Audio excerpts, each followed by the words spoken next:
We're not sure about whether to send our children to a French state school or an international school. What are the advantages and disadvantages to consider?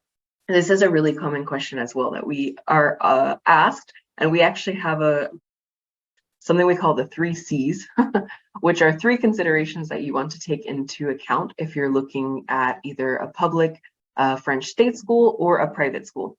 So the first one is cost, obviously.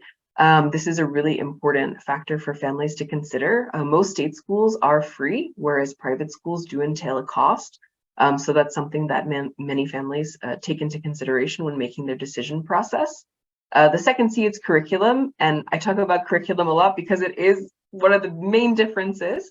When you're looking, for example, at the French national curriculum, it does have very high academic standards, but compared, for example, I'm from the United States, so compared to the US curriculum or a more international curriculum, the French national curriculum is more focused on rote learning, and actually grading can be quite tough in the French system. That was a big adjustment that I know that I made when I first came to France as a student.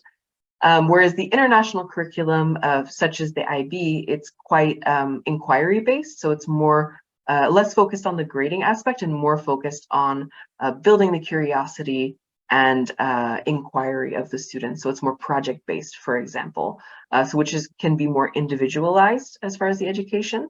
And the last C, and another important one, it's class size.